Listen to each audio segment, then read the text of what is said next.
Jadi ruang dibuka seluasnya untuk tuan-tuan sekalian bertanya soalan, sama ada soalan tuan-tuan ataupun soalan yang orang wakilkan kepada tuan-tuan, ataupun soalan yang orang tanya tuan-tuan tapi tuan-tuan tak dapat jawab.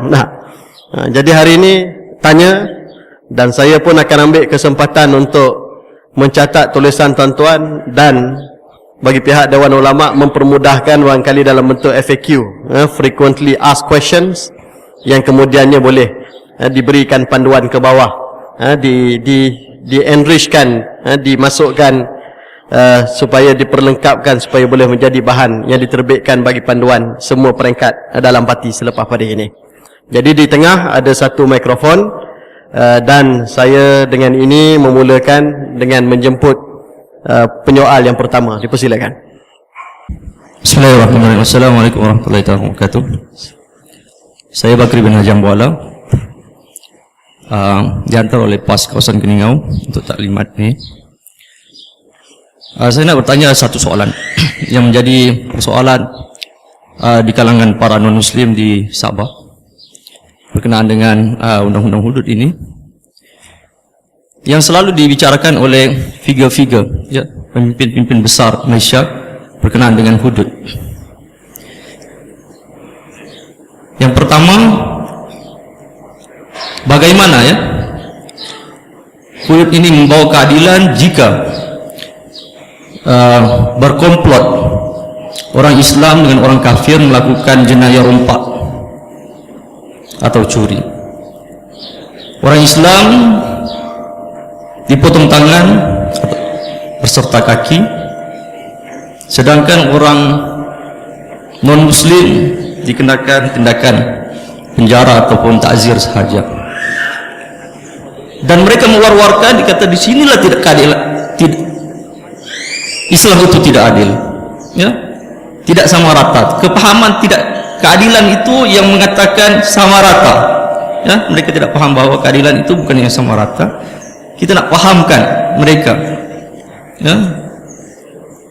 dengan penjelasan kesamaan dalam sebuah negara, dalam menerima hukuman tersebut. Kita minta penjelasan daripada panel. Terima kasih. Saya buka dua soalan lagi. Kita ambil 3 soalan demi 3 soalan. Persilakan.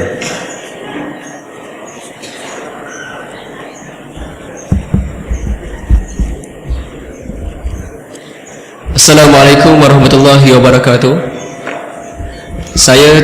Nama saya Tuan Muhammad Zaman bin Tuan Halizan, seorang mahasiswa pelajar jurusan undang-undang. Pertama-tamanya saya ingin mengucapkan tahniah kepada pihak penganjur dan khususnya kepada kepimpinan PAS Kelantan, kerana sejak daripada awal saya berada dalam masa ini, saya rasakan seperti saya berada dalam kelas undang-undang, lecture undang-undang, sebab semua terma-terma yang digunakan oleh anda merupakan terma-terma yang digunakan dalam jurusan undang-undang itu sendiri. Saya kira ini merupakan satu kemajuan dan satu langkah terkehadapan daripada Parti Islam Malaysia PAS.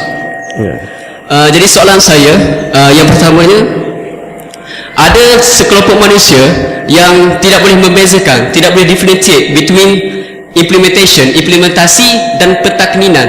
Sekarang ini kita lihat kerajaan Kelantan sedang berusaha untuk mentakninkan atau memaktubkan undang-undang syariah di judicial body supaya direcognize dalam peringkat undang-undang itu sendiri. Jadi ada antara mereka ni melenting, melompat, sedangkan kita baru nak mentaknikan, mereka sudah berbicara tentang pengimplementasian, membicarakan tentang pelaksanaan yang sangat rumit. Sedangkan untuk melaksanakan sesuatu, kita perlu mentaknikan itu terlebih dahulu. Ini merupakan jalan kita, tidak seperti mana yang dilakukan oleh ISIS. Kita tawan wilayah, kita isytihar khalifah, esoknya kita kerak tangan. Ini bukan jalan kita. Dan soalan yang kedua ialah, ada soalan dikemukakan oleh non-muslim dalam beberapa laman web sebelum ini berkaitan dengan taraf, level ataupun sama rata antara rakyat dan sultan itu sendiri. Jadi ini bukan salah satu isu sensitif juga. Apa langkah untuk kita mengatasi masalah ini, iaitu pembezaan taraf antara sultan dan pemimpin ataupun Malayan rulers dengan rakyat. Bagaimana bagaimana PAS membawa satu langkah secara teori dan praktikal untuk mengatasi masalah ini, untuk membezakan dan membawa kesamarataan bagi melaksanakan undang-undang ini. Jadi wallahualam, itu sahaja soalan dari saya. Dan sekali lagi saya ucapkan tahniah. Wallahualam. Okey, terima kasih wakil mahasiswa. Jadi untuk makluman, pimpinan PAS ni bukan dok cetang. Ketiga-tiga yang dihadapkan tuan-tuan sekalian adalah bekas pensyarah dalam bidang undang-undang Islam. Datuk Dr. Mahfuz, bekas profesor undang-undang Islam di Akademi Pengajian Islam Malaysia Melaya. Kalau saya sebut, even seorang profesor yang terkenal di Malaysia, Profesor Datuk Dr. Mahmud Zuhdi, supervisor PhD beliau ialah Datuk Dr. Mahfuz Muhammad. Dan kedua-dua wakil daripada Kerajaan Kelantan juga adalah pensyarah universiti. Dr. Fazli sebelum ini di Ahmad Ibrahim Kuliah of Laws, Universiti Islam Antarabangsa Malaysia. Baik. Jadi soalan yang pertama tadi macam jawab soalan daripada Sabah, saya dengar. Okey. Dipersilakan sebagai syahid wakil dalam pemuda PAS. Assalamualaikum warahmatullahi wabarakatuh. Masih Kanda Ustaz Nazri Cik dan yang saya hormati bekas pensyarah saya juga, Dr. Fazli Hassan dan Datuk Muhammad Ammar. Saya ada 3 soalan. Saya cuba ringkaskan. Yang pertama, jika boleh Dr. Fazli maklumkan perbezaan jika ada di antara enakmen Kanun Jenayah Syariah Kelantan 2015 ini dengan yang dikanunkan di negara Brunei. Saya dimaklumkan ada beberapa peruntukan yang tidak dimasukkan dalam IKJS Kelantan ini. Yang kedua, ni soalan mungkin akademik sedikit lah. Adakah ada ruang untuk enakmen Kanun Jenayah Syariah ini, klausa-klausa ini, kita serapkan dalam Penal Code Civil Law jika kita ada kuasa sebagai pemerintah di Putrajaya kelab?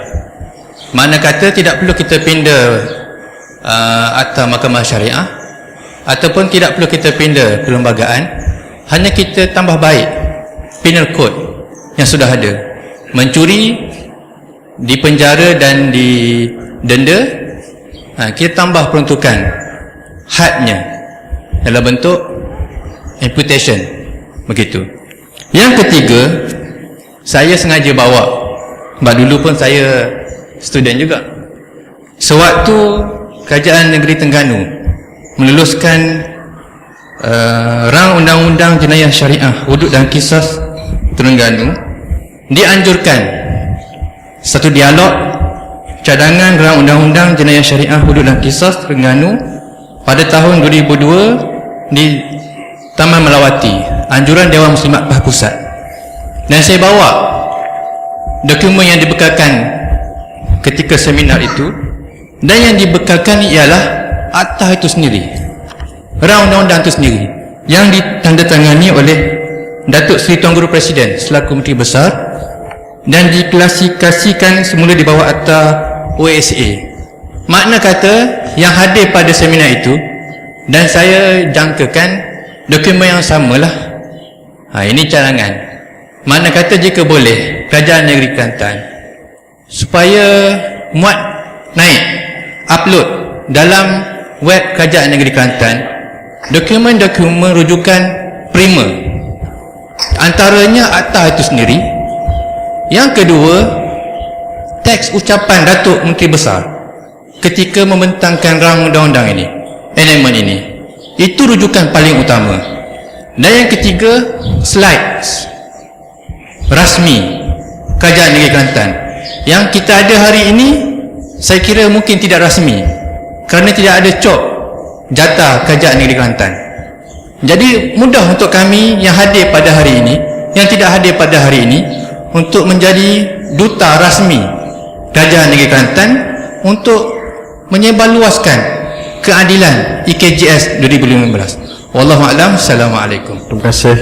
Saya ambil soalan yang terakhir, lepas itu membuka peluang kepada ahli panel untuk menjawab. Terima kasih Tuan Pengerusi. Saya Abdul Rahman Kasim daripada negeri Pulau Pinang. Pertama, pandangan saya iaitu saya berkeyakinan bahawa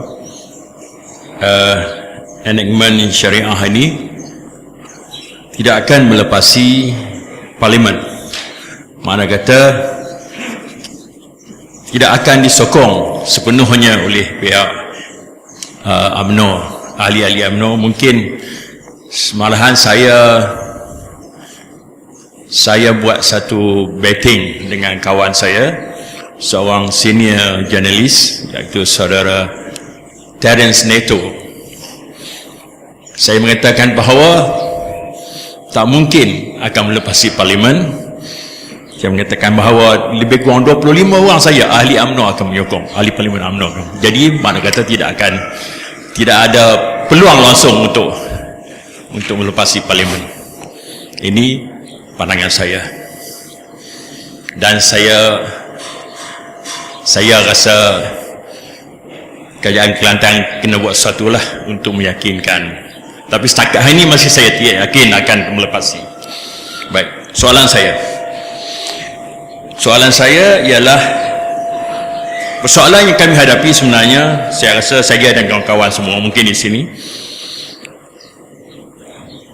kita tidak dapat sokongan sepenuhnya daripada pimpinan PAS peringkat pusat khususnya, dan mungkin sebahagian dari peringkat negeri, iaitu pimpinan kita juga ada di kalangan mereka yang menentang dengan direct ataupun tak direct, secara keras, ada yang secara lembut. Jadi adakah pimpinan khususnya di peringkat ulama ada kerajaan tak anggap ini satu perkara yang normal atau abnormal, biasa atau perkara biasa, atau bagaimanakah cara untuk menurunkan dia punya tone tu sikit? Wallahu a'lam. Okey, terima kasih. Saya persilakan Yang Berhormat Datuk Ni Amar lebih dahulu untuk memberikan maklum balas. Persilakan Datuk. Assalamualaikum warahmatullahi taala wabarakatuh. Yang berusaha pengerusi majlis, yang berbahagia Datuk Dr. Mahfuz bin Muhammad, pemangku Ketua Dewan Ulama PAS Malaysia, yang berhormat Datuk Dr. Fadli bin Datuk Hassan, ahli Esko Kerajaan Negeri, para pimpinan PAS di semua peringkat, tuan-tuan dan puan-puan sekalian. Pertama, saya ucap terima kasih kepada pihak penganjur yang telah mengadakan program ini bagi membolehkan suatu perbincangan secara terbuka dibuat tentang kanun jenayah syariah 2 yang telah dikemukakan untuk pindaan di Dewan Negeri Kelantan baru-baru ini. Dan saya ucap terima kasih kepada semua yang hadir pada hari ini, daripada pagi tadi sampai sekarang ini, dan insyaAllah sehinggalah akhir program kita. Dan secara khususnya kepada sahabat-sahabat yang telah mengemukakan persoalan dan juga pendapat, banyak pendapat yang dikemukakan itu, yang soalannya 1-2 saja. Saya akan cuba jawab 1-2 perkara, dan yang selebihnya akan disambung oleh Yang Berhormat Datuk Dr. Fadli. Yang pertama tentang pandangan orang bukan Islam terhadap keadilan, iaitu bila orang bukan Islam dengan orang Islam merompok sebagai contohnya. Orang Islam apabila sabit kesalahan akan dipotong tangan dan kakinya, dibawa kesalahan hirabah, manakala orang bukan Islam tidak akan dikenakan. Sebenarnya ini antara isu yang selalu ditimbulkan dalam salah satu dialog yang kita buat di Kelantan beberapa bulan yang lepas. Sebelum sidang DUN itu, Persatuan Cina Tionghoa daripada seluruh Malaysia, wakilnya daripada seluruh Malaysia datang ke Kelantan dan mengadakan dialog dengan kami tentang kanun jenayah syariah ni. Antara isu yang dia timbulkan ialah tentang perkara tadi lah, orang bukan Islam dengan orang Islam. Pertama, seperti mana yang kita tahu, maksud adil, keadilan di dalam Islam ni berbeza dengan apa yang difahami oleh masyarakat. Dalam pandangan umum masyarakat, adil ni ialah sama rata, sama saja, equal. Keadilan tu dianggap sebagai equal, persamaan. Sedangkan kita dalam Islam, keadilan itu bermaksud wad'u syai' fi mawdi'ih, meletakkan sesuatu pada tempatnya. Itu konsep adil dalam Islam. Jadi tanggapan itu sudah berbeza, dan disitulah yang kita perlu perbetulkan. Dalam Islam bukan makna kita kenakan hukuman yang sama ataupun bagi sama rata itu adil. Sebab itu dalam pembahagian pusaka, anak lelaki dengan anak perempuan tidak sama mendapat bahagian pusakanya. Itu sebab konsep adil dalam Islam wad'u syai' fi mawdi'i. Apabila hukuman hudud ni dikenakan ke atas orang Islam, itulah yang adilnya, kerana dia beragama Islam. Dia telah mengucap 2 kalimah syahadah, dia diikat oleh syahadah, dan dia akan menerima segala consequences. Orang putih kata consequences daripada syahadah yang dia ucapkan itu. Sebab tu bila kita telah mengucap 2 kalimah syahadah, kita orang Islam kena semayang, kita kena puasa, tak boleh berzina, tak boleh minum arak, tak boleh mencuri. Orang bukan Islam, dia bebas, minum arak boleh, berzina boleh, apa ni, dia tak payah puasa, dia tak payah semayang, sebab dia tidak terikat dengan agama. Itu asasnya, supaya difahamkan aspek itu dulu. Jadi bila kita faham aspek ini, tidak timbullah soal tidak adil. Orang Islam dihukum mengikut hukum Islam, kerana itu adalah agamanya. Yang bukan Islam dihukum mengikut undang-undang sivil, kerana itulah hak dia yang sepatutnya. Sebagaimana kita tak paksa orang bukan Islam untuk berpuasa, paksa mereka untuk sembahyang. Dan saya tanya Persatuan Tionghoa tu, adakah you nak kalau orang bukan Islam pun dipotong tangan dan kaki juga? Kalau you setuju, saya boleh cadangkan kerajaan supaya mengenakan hukum hudud kepada orang bukan Islam. Dia kata kami tak nak. Jadi kalau kamu tak nak, buat apa kamu bising? Kalau kamu sendiri tak nak orang bukan Islam dihukum, kenapa kamu mempersoalkan isu ni? Itu bukan isu. Dia diam, dia tak cakap apa. Itu bukan isunya. Jadi aspek keadilan itu, konsep keadilan itu yang perlu difahamkan terlebih dulu. Dan hari ini pun di Malaysia ini, orang Islam berkhalwat ataupun melakukan zina dengan non-Muslim, hanya pasangan Islam tu sahaja yang didakwa di mahkamah syariah. Manakala yang pasangan yang bukan Islam itu dilepaskan. Itu pun berlaku sekarang ni dalam praktikalnya, dalam amalan di negara kita hari ini pun, pasangan yang bukan Islam tidak didakwa, tidak dihukum di bawah mahkamah syariah. Itu bagai jelas. Jadi sepatutnya perkara seperti ini tidak berbangkit.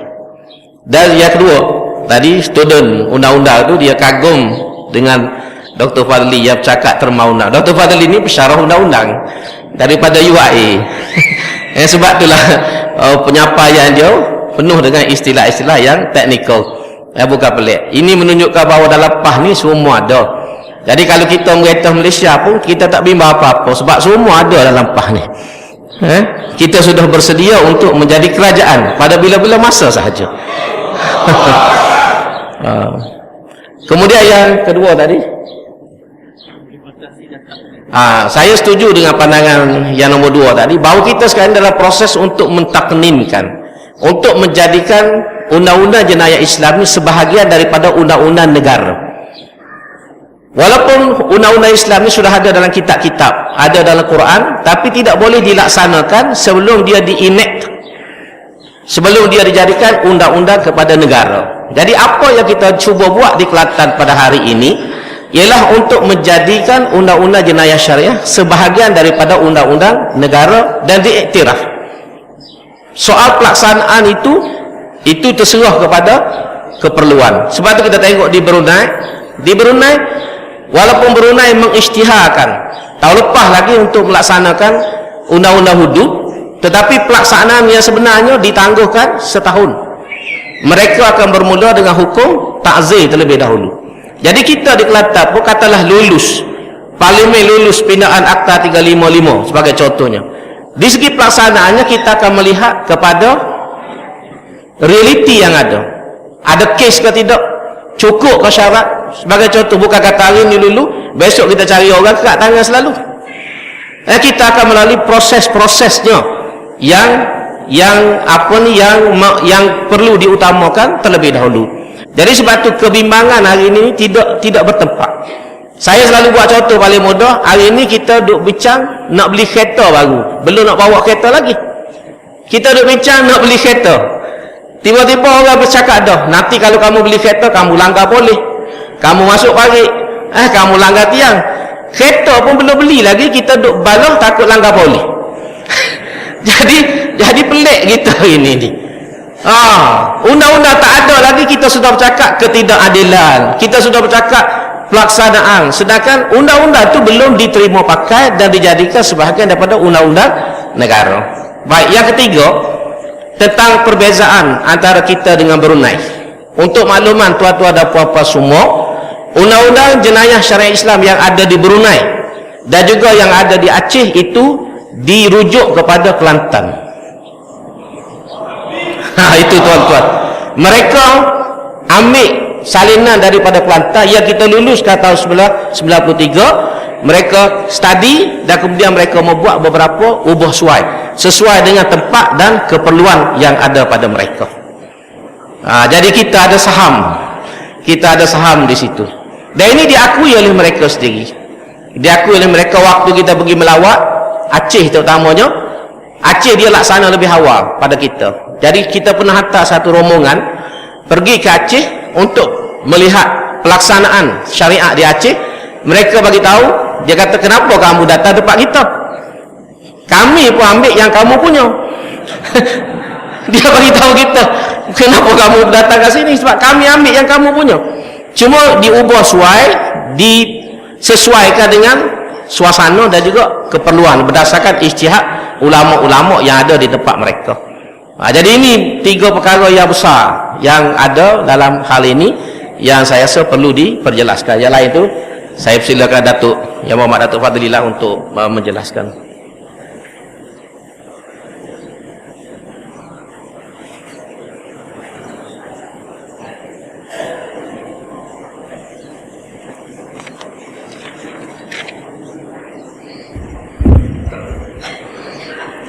Assalamualaikum warahmatullahi wabarakatuh. Saya akan sambung penjelasan yang telah dibuat oleh Datuk Muhammad Ammar. Tinggal lagi saya setuju dengan Datuk Ammar berhubung dengan soalan daripada saudara kekanda saya Abdul Rahman daripada Pulau Pinang, ya. Yang soalan dia nanti akan dijawab oleh Datuk sewaktu penggulungan nanti, ya, sewaktu penggulungan. Saya akan jawab soalan-soalan yang berkaitan dengan undang-undang. Saya tertarik sebab ini memang selalu dibincangkan konsep keadilan. Tadi telah pun huraikan dalam Islam, adil itu adalah wad'u syai' fi mahalli, fi makani. Letakkan sesuatu di tempatnya. Dan keadilan itu adalah apa yang Allah kata adil, bukan apa yang kita kata adil, tidak. Keadilan dalam Islam berpandukan kepada maslahah dan maqasid syariah, yang mana tak semestinya orang awam setuju. Tapi kalau Allah kata kena buat, kita kena buat, itu adil. Yang menjadi masalah sekarang ni, yang bising sekarang ni, sebab kita mengikut neraca pemikiran kita, bukan mengikut neraca pemikiran neraca Allah Subhanahu Wa Taala. Dan kalau ikut neraca pemikiran kita, orang-orang barat pun tak jumpa apa yang dikatakan adil itu. Sebab itu mereka ada pelbagai mazhab dalam undang-undang, ada pelbagai mazhab. Saya bagi contohlah satu pemikiran dalam Western legal philosophies. Ada satu mazhab berhubung dengan apa itu adil dan apa yang dikatakan sebagai undang-undang yang sah sebab dia adil. Dia kata mudah sahaja, ya, iaitulah the greatest happiness of the greatest number, itu adil. Mazhab ini nama dia utilitarianism. Tok guru dia nama Jeremy Bentham. Utilitarianism ini maksudnya adalah kalau satu-satu undang-undang itu dibuat oleh kerajaan dan disokong oleh majoriti rakyat, maka dia undang-undang yang sah, valid, dan dia adalah adil, walaupun membawa kezaliman kepada setengah manusia yang lain. Walaupun undang-undang itu jelas zalim, tetapi kalau ianya disokong oleh majoriti, maka dia dikira sebagai undang-undang yang sah dan juga adil. Ini nak cerita Western philosophy. Tapi Islam selesai masalah itu. Apa itu adil? Adil itu maksudnya Al-Hakim huwa Allah.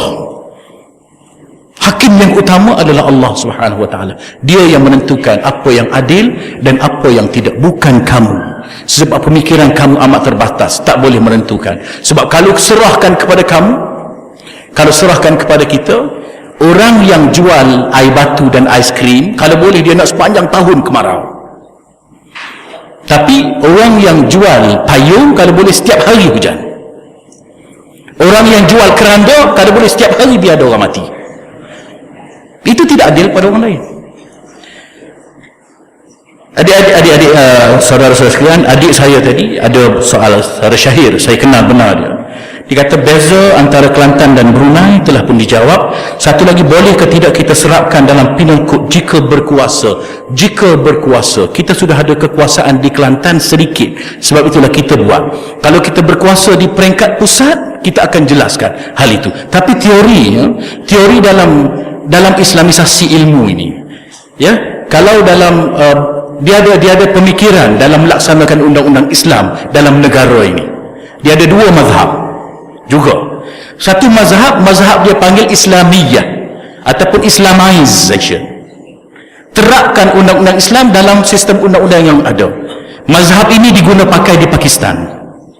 Yang mana apabila Presiden Ziaul Haq naik, dia cuba terapkan undang-undang Islam ini dalam penal code dia. Ya. Dan dalam undang-undang asas dia dalam perlembagaan, dia sebut bahawa rujukan kepada undang-undang ini adalah contohnya lah. Saya tak ingat perlembagaan artikel apa saya tak ingat. Tapi pokoknya dia letakkan undang-undang Islam itu adalah undang-undang yang utama. Mana-mana yang bertentangan dengan Islam itu maka dengan sendirinya terbatal apabila sampai ke peringkat mahkamah. Jadi contohnya kalau kita nak ikut kaedah itu, maka kita letakkan, dan benda ini telah pun disebut oleh Profesor Ahmad Ibrahim. Dia kata salah satu caranya, dia kata pindah perlembagaan satu saja, hak lain tak payah pindah, akta-akta tak payah pindah, artikel lain dalam perkara lain dalam perlembagaan tak payah pindah. Dia kata pindah satu saja, iaitulah perkara 4, artikel 4 of Federal Constitution. Artikel 4 sebut the Constitution is the supreme law of federation. Any law passed after Merdeka Day which is inconsistent with the Federal Constitution shall be null and void. Maka ubah kepada perlembagaan itu. Dia kata perlembagaan ini adalah undang-undang paling tinggi dalam negara. Mana-mana undang-undang yang diluluskan yang bertentangan dengan undang-undang perlembagaan ini, maka ia hendaklah terbatal. Jadi dia kata ubah satu perkataan sahaja, iaitulah the syariah, ataupun letakkan Al-Quran dan Sunnah. Al-Quran and Sunnah are the supreme law of federation. Any law passed after Merdeka Day which is inconsistent with the Quran and Sunnah shall be void to the extent of inconsistencies. Al-Quran dan Sunnah hendaklah menjadi undang-undang utama bagi negara. Mana-mana undang-undang yang bertentangan dengannya, maka hendaklah terbatal. Maka kalau kita ubah yang tu, apabila satu-satu kes itu masuk mahkamah, tiba-tiba mahkamah dapati ada undang-undang yang bertentangan dengan Quran dan Sunnah, maka mahkamahlah yang akan batalkan. Parlimen tak perlu batalkan. Dengan ini dia kata kita menukar sistem kerajaan yang ada ini dengan cara islamisasi undang-undang gradually. Maka lama-kelamaan keseluruhan undang-undang yang ada itu akan menjadi undang-undang Islam. Cara yang kedua adalah tukar terus. Disebut juga nak jadikan negara Malaysia ini negara Islam, undang-undang Islam menjadi undang-undang negara ini mudah sahaja. Tukar terus. Nak tukar terus ini, kena tukar kerajaan. Sebab kerajaan yang ada tak nak laksanakan, maka tukar kerajaan. Tapi nak tukar kerajaan memerlukan kepada majoriti dalam parlimen. Majoriti dalam parlimen ini hanya boleh diraih dengan kaedah pilihan raya. Dan sampai sekarang kita tak mampu nak tukar kerajaan. Jadi caranya yang dicadangkan tadi, dia kata boleh ke tidak kita serapkan. Ya, sebahagian daripada undang-undang hudud itu telah pun ada, macam saya katakan tadi, sudah pun ada dalam Penal code, membunuh sudah pun ada dalam penal code. Siapa yang membunuh dia hendaklah dibunuh balas, mandatory lagi. Kes Altantuya, bising Syahridwan ni kes Altantuya, dihukum bunuh siapa yang membunuh tanpa melihat siapa yang mengarahkan, tapi dihukum bunuh mandatory. Dalam Islam pun bunuh mandatory, ya, bunuh juga, qisas nama dia sudah pun ada dalam penal code. Tetapi ada sedikit perbezaan, iaitu dalam Islam elemen rahmah itu ada. Fil qisasi hayatu ya ulil albab, dalam kamu menjalankan qisas itu ada kehidupan, wahai orang-orang yang menggunakan akal pemikiran, gunakan fikiran kamu. Contohnya, seorang lelaki yang mempunyai isteri dan anak-anak yang isteri tidak bekerja dan anak-anak yang masih kecil. Ini contoh yang selalu saya bagi. Dia dibunuh meninggalkan isteri yang tidak ada tempat bergantung dan anak-anak yang yatim piatu yang memerlukan kepada makan dan belanja sekolah dia. Didapati bersalah membunuh ini, sabit kesalahan dalam mahkamah. Ikut Penal Code of Malaysia, which is based on the Penal Code of India, maka hukumannya bunuh. Apabila bunuh semua orang puas hati, si pembunuh telah dibunuh balas. Tetapi adakah isteri dan anak-anak terbela? Tidak. Undang-undang Islam kata bunuh balas, tapi sebelum dibunuh hendaklah ditanya pandangan waliyuddam, iaitu isteri dia, anak-anak dia, keluarga dia, ibu bapa dia, nak bunuh ke tidak orang ini? Dia membunuh anak kamu, dia membunuh suami kamu, dia membunuh ayah kamu, nak bunuh ke tidak? Kalau semuanya kata bunuh, maka bunuh. Sama dengan undang-undang Malaysia. Tetapi hakim kata, hakim nasihatkan, kamu sang isteri, kamu tidak ada pekerjaan, siapa nak membela anak-anak yatim? Orang yang membunuh suami kamu ini orang kaya, dan dia katanya telah insaf, ataupun keluarganya kaya. Kalau kami beri peluang kepada dia, dia sanggup untuk bagi sebahagian daripada hartanya kepada kamu, supaya kamu boleh besarkan anak-anak kamu, dengan syarat kamu ampunkan dia, letakkan dia dalam penjara, jangan bunuh dia, ataupun bebaskan dia supaya dia boleh berkhidmat dengan kamu. Nak ke tidak? Kalau isteri rasa itu patut, kesihan tengok anak-anak dia, maka Islam bagi kebenaran. Dan di zaman Rasulullah ini pernah berlaku ini. Maka sebab itulah Allah kata fi qisasi hayatun ya ulil albab. Apabila sang pembunuh yang kejam dalam masyarakat dibunuh, maka sudah tidak ada orang membunuh. Masyarakat boleh hidup dengan sempurna, hayah boleh berkembang. Dalam masa yang sama juga, kalau kita tak bunuh, kita bagi kehidupan kepada dia, kita telah bagi kehidupan kepada orang yang telah melakukan keinsafan supaya dia boleh hidup dan dia bertaubat. Dalam masa yang sama boleh bagi kehidupan kepada anak-anak yang ditinggalkan oleh ayah, anak-anak yatim piatu itu. Ini kecantikan undang-undang Islam. Kita hanya perlu ubah sedikit sahaja.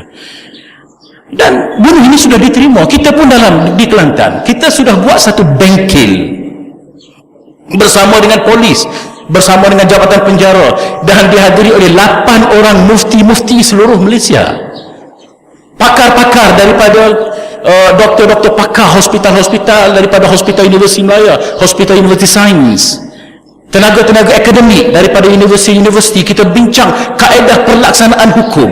Kita kata zaman Rasulullah dipancung, tapi zaman sekarang hukuman bunuh yang boleh diterima oleh masyarakat dan juga dilaksanakan oleh setengah-setengah negara-negara umat Islam adalah melalui hukuman gantung. Maka kita kata boleh diterima hukuman gantung itu.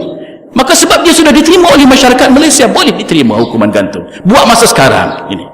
Satu masa nanti kita boleh pindah kepada cara lain, sebab cara itu dia tidak qat'i, dia zanni. Yang qat'inya bunuh balas. Tapi yang pelaksanaannya qat'i, ada macam-macam ajal zanni, ada macam-macam pandangan, boleh diambil mana-mana pandangan saja. Rogol bukan zina, sebab itu kita tidak masukkan dalam enactment kita. Rogol ini adalah pencerobohan ke atas maruah seseorang dengan cara paksa. Dia merompok maruah perempuan dalam cara paksa dan menimbulkan kekacauan dalam masyarakat. Tapi dia tidak zina. Zina ini persetubuhan antara dua orang yang consented to the act. Tapi tidak rogol. Rogol ini luar daripada itu takzir, kita boleh masukkan dalam bab hirabah pun boleh. Setengah ulama kata, maka hukumannya jauh lebih besar daripada zina. Setengah ulama kata sampai boleh hukum bunuh kepada dia. Tetapi oleh kerana itu adalah bidang kuasa pusat, maka kita letakkan dia tetap juga dalam penal code. Kita iktirafkan dalam penal code sebagaimana hukuman yang ada pada hari ini, boleh. Jadi tak ada masalah, kita boleh buat benda itu sebab semuanya sudah ada. Yang perlunya adalah kita hanya justify benda itu ataupun upgrade undang-undang itu sahaja. Ya, upload insya-Allah kita tengah setelah kita pindah baru-baru ini jabatan undang-undang penasihat undang-undang, kita masih lagi dalam proses untuk pastikan semuanya betul mengikut pindaan. Selepas itu kita akan insya-Allah kita akan uploadkan dalam website kita. Begitu juga dengan apa yang saya bentangkan tadi, itu persiapan untuk pembentangan hari ini saja, itu terlalu ringkas, dan kita sudah ada insya-Allah yang sempurna yang akan kita uploadkan. Tuan-tuan boleh refer dan tuan boleh tengok insya-Allah. Seterusnya masalah sultan ini cerita ramai orang timbulkan saja, nak cari benda-benda kecil, nak cari kelemahan kecil. Kita tak kata apabila kita buat laksanakan semuanya akan nampak cantik dan sempurna. Tidak, kita tak berkata sebegitu. Tetapi Profesor Dr. Mahmud Saidul dia kata, bagi pandangan saya, enactment hudud yang ada di Kelantan ini yang terbaik setakat hari ini dibandingkan dengan semua negara-negara yang melaksanakan hudud. Sebab apa? Sebab sewaktu kami menderafkan undang-undang ini, kami telah belajar daripada kesilapan-kesilapan, kelemahan-kelemahan yang ada dalam negara-negara yang melaksanakan hudud. Yang paling baik itu kita nak taknin dalam pelaksanaan. Macam kita buat rumah arkitek buat cantik plan dia, tetapi tak semestinya the end result, tak semestinya rumah yang tersergam setahun selepas itu exactly as what in the plan. Sebab apa? Apabila kita buat, dia akan nampak, oh rupanya pintu ini menghadap mentari, tak boleh, dia pindah sikit. Oh rupanya paku yang kita cadangkan ini 6 inci, tak boleh, rupanya kena 12 inci.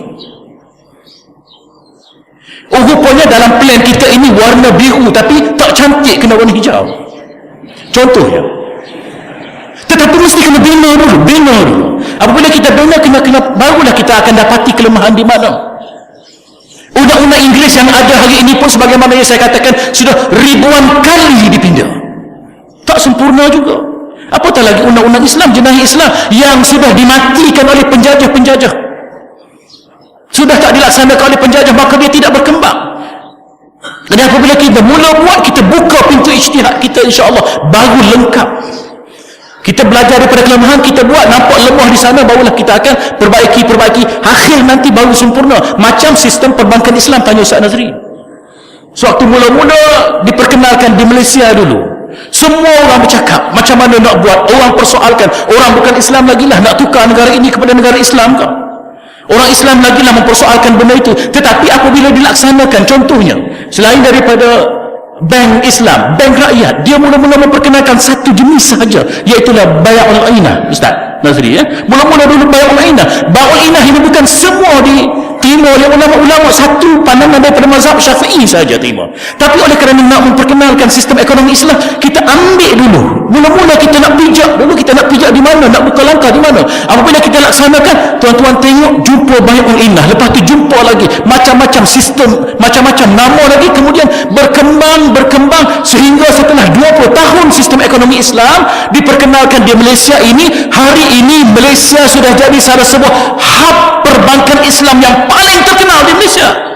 Sampai Singapura pun dengki dengan kita, sampai Hong Kong pun nak jadi hub perbankan Islam. Sebab apabila sistem Islam itu dilaksanakan, orang boleh lihat kecantikannya. Rugi sama-sama rugi, untung sama-sama untung. Ini tidak untung dia dapat, rugi kita yang dapat. Apabila dilaksanakan, Islam itu mahjubun bil muslimin. Islam itu tak nampak cantik sebab orang Islam tak laksanakan. InsyaAllah apabila kita laksanakan sistem Islam, orang akan lihat kecantikannya. Lama-lama bukan sahaja Kelantan, saya rasa dalam masa 20 tahun juga Malaysia akan jadi hub undang-undang jenayah Islam. Tetapi kita mesti laksanakanlah. Itu masalah sultan tadi, saya nak cerita masalah sultan. Dia ada dua isu ni. Ini isu faktual dan juga isu imajinatif lah. Faktual dan juga imajinatif. Secara faktanya, jangan salahkan Kelantan kalau tak dapat kenakan hudud kepada sultan. Sebab dalam enactment kita tak sebut pun Kelantan sultan dikecualikan. Setiap orang Islam yang melakukan kesalahan jenayah di bumi Kelantan semua kena. Tetapi yang bagi immunity kepada raja-raja ini adalah perlembagaan dan juga undang-undang pusat. Yang kedua, itu dari sudut legal, dari sudut fakta, dari sudut faktual. Kita cuba imajinasi, nak laksanakan hudud, usahakan kepada sultan, kepada kita pun bukan senang. Ambil satu contoh, cuba tuan-tuan bagi satu contoh. Berzina, mesti ada 4 orang saksi. Sultan mana nak berzina di hadapan 4 orang? Tuan-tuan, sultan mana nak melakukan mencuri? Sultan mana nak melakukan hirabah yang memerlukan saksi dan sebagainya? Adakah benda itu boleh berlaku, tuan-tuan? Dari sudut faktanya lah, ya, tetapi itulah dari sudut undang-undang begitu. Nak laksanakan hukum hudud kepada orang perseorangan pun tidak boleh, bukannya mudah, ya. Wabillahi taufiq. Assalamualaikum warahmatullahi wabarakatuh.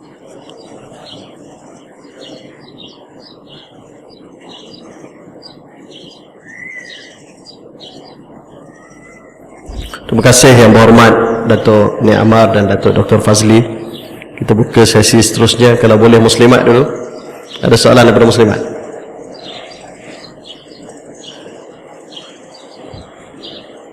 Tak ada? Okey. Baik. Silakan.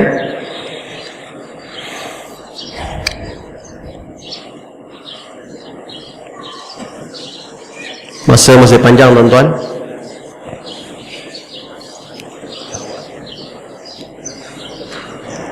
Sila.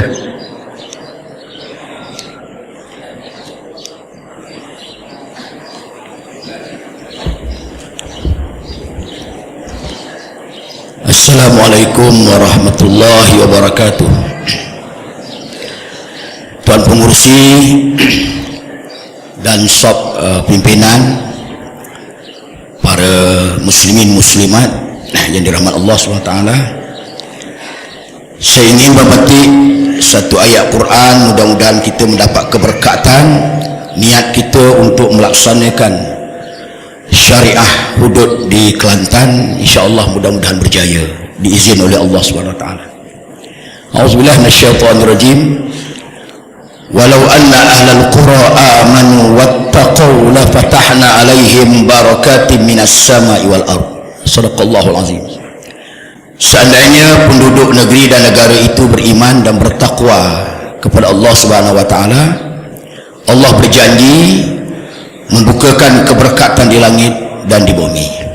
Jadi kita harap insya-Allah Kelantan menjadi role model kepada keberkatan negerinya dan masyarakatnya serta sultannya apabila syariat Islam ini dapat dilaksanakan dengan sebaik mungkin. Saya ada satu soalan tentang keadilan sebagaimana yang disebut oleh Dr. Fadli tadi. Apabila dilaksanakan syariah hudud ini di Kelantan, maka tidak ada siapa yang dikecualikan, termasuklah orang yang berpangkat dan sebagainya.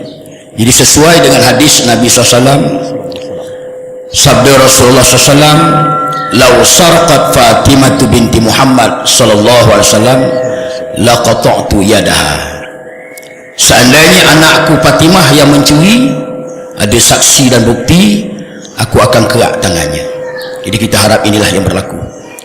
Dalam suasana kita mengikut lunas-lunas demokrasi, jadi kita PAS akan bawa ke Parlimen sebelum 9 bulan ini. Jadi saya nak tanya satu soalan. Kalau disokong, alhamdulillah lulus, dan kalau tak disokong, mana tak lulus, maka apakah terhenti setakat itu? Soalan yang kedua, yang menyokong majoriti untuk lulus dan dapat meminda enactment yang kita kehendaki ini ialah daripada UMNO. Sebab yang lulus yang memberi sokongan sekarang di Kelantan pun ialah di antaranya ahli Dewan Undangan Negeri UMNO. Jadi kalau seandainya dibawa di Parlimen, UMNO sokong, maka insya-Allah lulus. Jadi maksud saya, nanti akan ada suara yang berkata PAS kerjasama pula dengan UMNO. Selama ini UMNO ni musuh kita. UMNO ni berjuang dalam keadaan asabiah. Laisa minna man da'a ila asabiah, bukan di kalangan aku yang melaksanakan asabiah, berjuang asabiah ni seterusnya. Tiba-tiba UMNO yang berjuang asabiah ni disokong Islamiah pula. Jadi adakah nampaknya PAS di satu masa untuk membalas jasa baik ini, untuk ada kerjasama ke satu ketika dalam bentuk politik negara untuk orang Islam Melayu ni bersatu? Satu soalan. Yang kedua, kita dengar suara kawan sahabat kita ni PKR. Yang dulu PKR ni dengan DAP ni kita kata kawan dan sahabat lah. Jadi sepatutnya PKR yang Islam ni sepatut memberi sokongan, tak ada alasan. Tapi sehari dua ni kita nampak yang PKR ni nampak dia duka cita lagi kalau yang satu orang DUN sokong di Kelantan. Dan bagaimana yang PKR Islam ni dia tak sokong? Apakah kita akan berpecah? PAS akan tidak bekerja sama dalam bentuk pilihan raya, dalam bentuk bekerja sama dalam PR? Itu maknanya soalan saya. Maka oleh kerana itu kita harap mudah-mudahan Allah Ta'ala memberi bantuan dan pertolongan dalam cita-cita dan niat. Tuan guru kita pun sudah almarhum lah, mudah-mudahan berjaya insyaAllah. Sekian, Assalamualaikum warahmatullahi wabarakatuh. Terima kasih.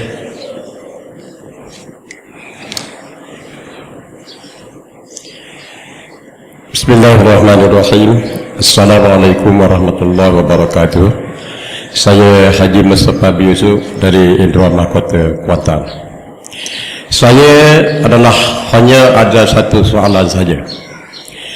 Sekiranya undang-undang syar'i ini dilulus oleh Parlimen, disokong oleh semua ahli-ahli Parlimen yang beragama Islam untuk dijalankan di negeri Kelantan dan sekiranya di negeri lain.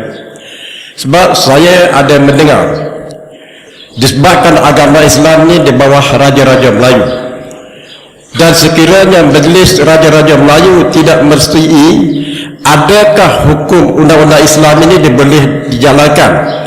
Kerana dipahamkan dalam mesyuarat Majlis Raja-Raja Melayu, sekiranya ada satu saja serta yang tidak sokong, yang lain semua beri sokongan, maka undang-undang tidak boleh dijalankan. Harap pada kedua-dua ahli pemaham yang amat berhormat dan yang berhormat memberi penjelasan. Sekian, Assalamualaikum warahmatullahi wabarakatuh.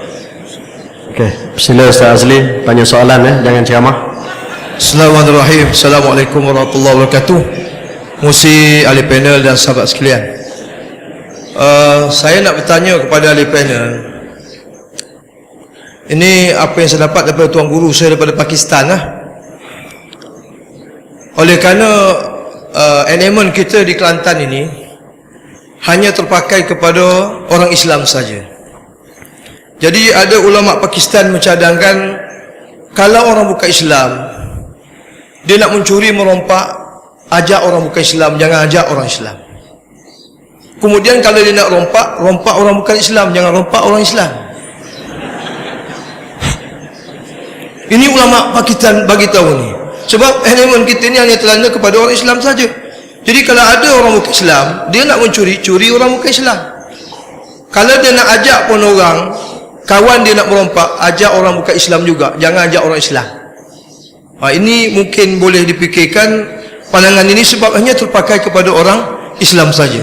Wallahu a'lam. Terima kasih.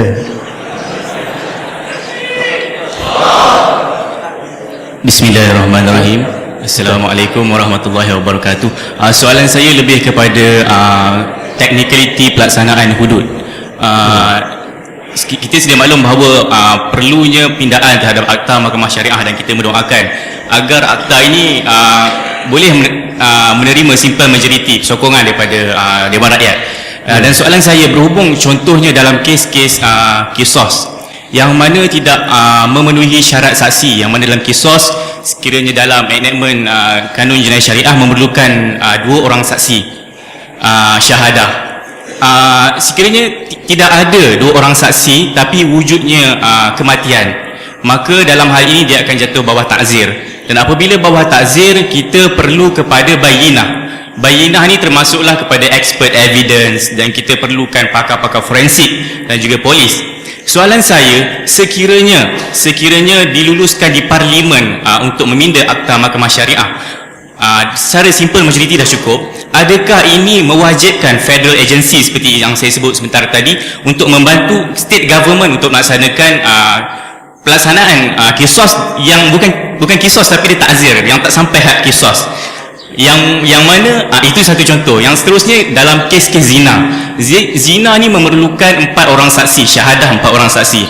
Tapi dalam kes yang mana tidak ada saksi tapi wujud bayinah, sekali lagi wujud bayinah, seperti adanya semen lelaki, adanya penetration yang memerlukan kepada expert evidence ataupun ra'yul khabir. Adakah doktor-doktor yang bernaung di bawah federal agency ini perlu dipertanggungjawabkan untuk membantu state government? Itu satu. Dan keduanya lebih kepada pendakwaan. Pendakwaan kita tahu bahawa dalam kes-kes yang di bawah penal code akan dijalankan oleh pihak-pihak di bawah AG, Attorney General, Attorney AG,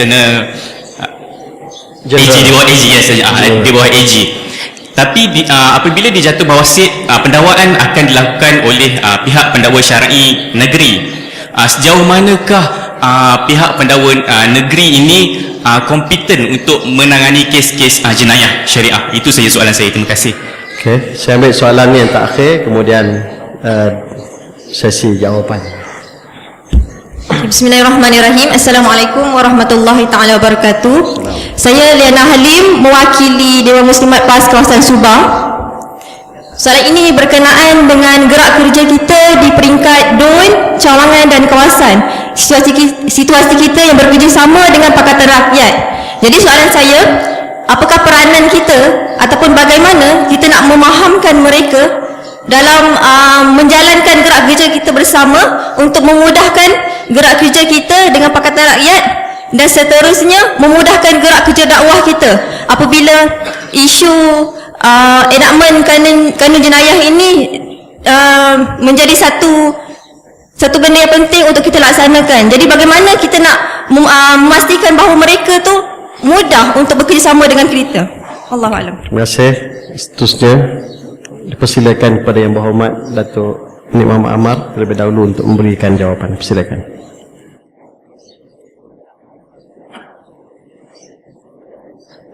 Terima kasih Saudara Pengerusi. Ada beberapa isu yang dibangkitkan oleh para peserta yang bertanya. Pertama ialah tentang hubungan kita dengan UMNO. Dan isu ini memang banyak perbincangkan dalam Facebook, dalam WhatsApp dan di luar. Keperluannya mengapa PAS ni mesti bincang dengan UMNO. Pertama, saya sebut dulu sebab yang besar ialah kerana seperti mana yang dijelaskan oleh Dr. Fadli tadi dan juga pandangan ahli undang-undang, untuk membolehkan enakmen jenayah syariah 2 ni dilaksanakan, kita perlu melepasi pertama ialah halangan perlembagaan. Iaitulah pertama Akta 355 dan yang kedua ialah bidang kuasa Dewan Undangan Negeri. Dan kedua-dua ni untuk membolehkan Akta 355 dipinda dan untuk membolehkan kita mendapat persetujuan Parlimen di bawah perkara 76A1 bagi Kelantan dan mana-mana negeri menggubal undang-undang yang di bawah bidang kuasa Parlimen, kita memerlukan sokongan di semua peringkat, termasuklah yang paling besar ialah Kerajaan Persekutuan. Maka hasil atas kenyataan inilah, maka kita tidak ada pilihan kecuali kita terpaksa bertemu dengan Kerajaan Persekutuan untuk bincangkan perkara ini dan meminta persetujuan mereka untuk membolehkan usaha kita ini berjalan. Mesyuarat Jawatankuasa PAS Pusat telah memberikan kebenaran kepada Kelantan untuk berbincang antara kerajaan dengan kerajaan, iaitulah Kerajaan Kelantan dengan Kerajaan Persekutuan, bukan atas dasar PAS dengan UMNO, tapi lebih kepada G2G, perbincangan antara kerajaan dengan kerajaan, dan memberi laluan kepada Kelantan untuk berbincang dan merumuskan kaedah-kaedah supaya enakmen jenayah syariah ni boleh dilaksanakan di negeri Kelantan. Dan hasil daripada perbincangan yang dibuat dengan kerajaan pusat, saya salah seorang yang ditugaskan oleh kerajaan negeri, maka hasilnya pertama sekali kerajaan pusat bersetuju menubuhkan jawatankuasa teknikal kanun jenayah syariah di peringkat persekutuan yang dianggotai oleh pengerusinya lah Tan Sri Syekh Ghazali, bekas ketua hakim syar'i, Dan kita hantar 6 orang wakil daripada Kelantan yang diketuai oleh Ketua Hakim Syar'i Datuk Arya Daud, Haji Daud bin Muhammad. Dan apa yang kita buat hari ini, iaitulah pindaan kepada Kanun Jenayah Syariah 1993 dan kemudian membawa usul undang-undang persendirian ke Parlimen, ialah hasil daripada perbincangan di peringkat jawatankuasa teknikal ini. Kita ada 2 jawatankuasa teknikal. Pertama, jawatankuasa teknikal di peringkat negeri Kelantan yang dipengerusikan oleh Timbalan Menteri Besar. Pada waktu itu Datuk Ahmad Yaakob, dan bila saya jadi timbalan, saya diamanahkan untuk menjadi pengerusi. Dan di peringkat pusat ini ditubuhkan di bawah JAKIM. Urus tianya ialah JAKIM. Apa yang kita bincang di peringkat negeri ini, cadangan rumusan, kita bentangkan ke dalam jawatankuasa teknikal di peringkat pusat. Dan apa yang kita buat hari ini, tindakan-tindakan yang kita lakukan adalah hasil daripada perbincangan dan keputusan yang dibuat oleh kedua-dua jawatankuasa teknikal ini. Itu saya nak bagi tahu senario dulu supaya kita faham. Dan pada pandangan saya, suasana ni alhamdulillah lebih baik daripada dulu. Sudah berubah agak positif kerana hasil daripada perbincangan. Sebab kita tak boleh pergi kalau kita tidak mendapat persetujuan daripada Kerajaan Barisan Nasional, iaitulah UMNO lah secara khusus sebagai tulang belakang. Bukan cerita kita nak bergabung dengan UMNO ataupun kita nak masuk Barisan Nasional. Ini tak bangkit langsung. Tidak bangkit. Saya selalu buat contoh macam ni lah. Kita nak beli awah gula. Kalau di Kelantan ni, orang yang ada awah gula ni India saja yang jual. Jadi kita nak kari, awah kari. Jadi kita nak beli, terpaksa pergi kedai India. Bukan nak masuk India. Kena faham. Oleh kerana kedai dia saja yang jual kari, jadi kita terpaksa beli kedai dia. Bukanlah bila kita pergi beli kari kedai dia, nak jadi India dah tu. Tak betul. Cara kita fikir tak betul. Cina jual motosikal atau basikal di kampung, kedai dia satu saja yang jual. Kita tahu Cina tu dia tidak Islam. Kita pergi pasar beli sebab dia saja yang jual basikal dan motosikal. Tak bermaksud kita nak jadi Cina ke, atau nak berkawan macam, tak bermaksud. Nabi sendiri pernah berhutang dengan orang Yahudi. Dalam sirah kalau kita baca, Nabi berhutang dengan orang Yahudi. Kenapa kita tak soal Nabi? Orang Islam ramai lagi yang kaya. Osman ada, Abu Bakar ada, Abu Rahman. Kenapa Nabi pergi berhutang dengan Yahudi?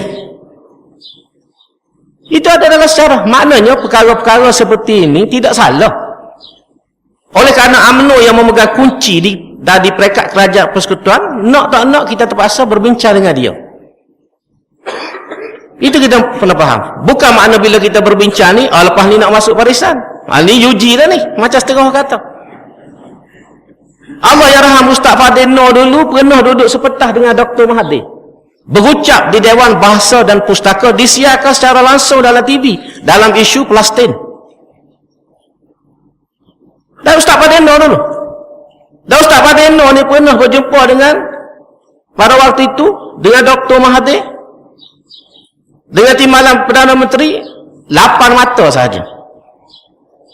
8 mata saja. Datuk Fadil Noor, Tok Guru Haji Hadi, Dr. Mahathir, masa tu timbalan dia Musa Hitam. 8 mata saja jumpa. Dan kita tak tahu apa yang dia bincang sampai hari ini. Tidak tembok pun cerita UG. Tidak tembok cerita nak masuk barisan. Ini kita kena faham. Jangan kita cepat buat kesimpulan bila berjumpa saja terus. Ketua Menteri Pulau Pinang Lee Kuan Yew itu selalu pergi ke Putrajaya bertemu dengan Perdana Menteri. Atas nama Ketua Menteri berjumpa dengan Perdana Menteri. Sebab tu dia dapat projek untuk empangan Mengkuang. Nilai dia 2 bilion. 1 bilion lebih, hampir 2 bilion. Dapat buat siap Mengkuang Dam. Dan baru-baru ni Kerajaan Pusat lulus gali terowong bawah laut Pulau Pinang tu, buat sign MOU. Lee Kuan Yew duduk sebelah Perdana Menteri, berdiri sekali dalam majlis signing MOU tersebut. Kalau Kerajaan Pulau Pinang tak ada hubungan rapat dengan Perdana Menteri, macam mana Kerajaan Pusat boleh lulus terowong harganya 2 bilion ringgit? Ini benar-benar gini yang kita kena faham. Kena ada beza antara pertentangan politik dengan kerajaan. Yang kita buat di Kelantan hari inilah G2G, hubungan antara kerajaan dengan kerajaan, dan mendapat restu daripada jawatankuasa PAS pusat, disetujui oleh Badan Perhubungan PAS Negeri Kelantan. Bukan kita buat secara rahsia. Dan sebab itulah Tok Guru pesan kepada saya, banyak orang petikai soal khabar itu tidak tepat. Tok Guru hanya pesan kepada saya, dia bukan pesan kepada orang PAS, sebab dia tahu saya yang kuat menghentam UMNO dalam ceramah. Sebelum pada ni Tok Guru bagi tahu saya, jangan kuat hentam UMNO, sebab kita tengah berbincang untuk melanjayakan hudud. Sebab saya ni orang yang berbincang. Dia pesan kepada saya saja, ya sak khabasia tu tak betul, sebab dia kata untuk semua orang PAS, tak betul. Tok Guru pesan saya seorang saja, sebab saya kaki pukul. Jadi dia nasihat tu nasihat untuk peribadi saya. Sampai perekat tu. Dan apa yang kita buat ni Tok Guru ni Aziz tahu. Saya 2-3 kali pergi bagi tahu dia apa yang kita buat, langkah yang kita ambil, berjumpa dengan Datuk Seri Jabir Khair. Tok Guru tahu. Bukan kita buat pandai-pandai kita. Dan soal ada kelepas ni kita nak kerjasama dengan UMNO, itu tak bakit, tidak bermakit. Lagipun dia bukan level, saya tak boleh buat keputusan. Keputusannya ialah muktamar. Bukan kita semua ni boleh buat keputusan. Nak tinggal apa kata rakyat ke, nak bergabung dengan UMNO, itu bukan hak kita. Muktamar saja yang boleh menentukan. Itu kita kena jelas dalam bab tu. Setakat ni muktamar mengatakan kita duduk dengan apa kata rakyat. Duduk dengan apa kata rakyat. Itu keputusan muktamar, dan kita pegang keputusan muktamar tu. Tapi tidak menghalang untuk kita berbincang, tidak menghalang kita berunding untuk benda-benda yang boleh memberi manfaat kepada ummah. Kerajaan Selangor pun berbincang dengan Perdana Menteri, Menteri Besar Selangor berbincang. Itu G2G. Jadi kita dalam parti ni kena faham antara G2G dengan gerakan-gerakan politik, dan jangan kita mudah terpedaya. Dan antara masalah orang PAS yang saya nak tegurnya, maluh ke akhbar, tak percaya ke akhbar, tapi akhbar tu lah yang rujuk.